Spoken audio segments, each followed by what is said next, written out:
کسی چیز کا نام نہیں ہے، اللہ کے فضل کا نام ہے۔ اللہ کے فضل کا ایک نام سکون قلب ہے، اور بڑے نام ہیں۔ وقت یہ کہ اس کا فضل جب نازل ہوتا ہے نا تو آپ کو سکون قلب محسوس ہوتا ہے، خواہشات کی فراوانی والا بھی مطمئن رہا اور خواہشات نہ پورا کرنے والا بھی رہا۔ جس نے زندگی خوشحالی میں گزاری اس کو بھی مل گیا سکون قلب، اور جس نے زندگی اور اس کے نام کی گزاری اس کو سکون قلب مل گیا، فاقہ میں بھی مل گیا، لنگر خانوں میں بھی مل گیا۔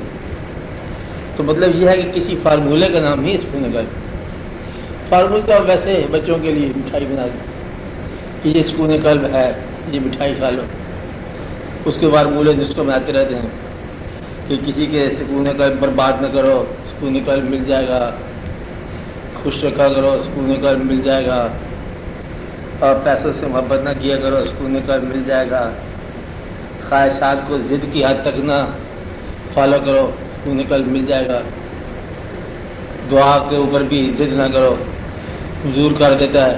سبحان اللہ، جب فیصلہ اس کی منظوری پر ہی ہے تو نامنظور بھی منظور ہے۔ نامنظور بھی اسی نے کیا نا، تو نامنظور خواہش کا اتنا احترام کرو جتنا منظور کا۔ اگر یہ فرق سمجھ نہیں آتا تو سکون قلب نہیں ملتا۔ آپ آج سمجھ ہیں کہ مقصد یہ ہے کہ اس کا آپ کے ساتھ تعلق ہونا چاہیے، خالق کا، ستم کا یا کرم کا، دونوں کرم ہے۔ اگر آپ اپنی کسی بات پہ ضد کر رہے ہیں یا خواہش کر رہے ہیں، یا آپ یہ کہتے ہیں کہ اللہ تعالیٰ یہ کام کر دے تو اب میں مطمئن ہو جاؤں گا، یہ آپ کا کام ہے۔ آپ کے کسی کام کے مکمل ہونے کا نام سکون قلب نہیں۔ اس کی طرف سے جو ہو رہا ہے اگر آپ اس کو پسند کر کے چلنا شروع ہو جاؤ سکون قلب ہو جائے گا۔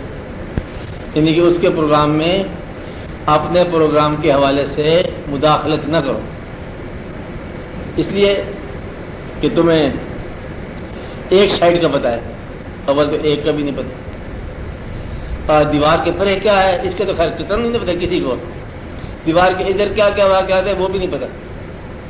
ہم ایک چیز کرتے ہیں کہ یہ چیز حاصل ہوگی، مثلا بھوک لگی ہے شدت کی، کھانے کا پتہ ہے، کھانے سے بھوک مٹ جاتی ہے، کھانا کن ذرائع سے آ رہا ہے، کون انسان پکا رہے ہیں، اس کی تاثیریں کیا ہیں، اس کی ضرورتیں کیا ہیں، کھانا جو ہے وہ کن کن لوگوں کو مجھ سے زیادہ ضروری ہے ان کو ملنا، یہ سارے واقعات یہ نہ سمجھ آئیں تو اپنی خواہش کے پورا ہونے سے بھی سکون قلب نہیں مل سکتا۔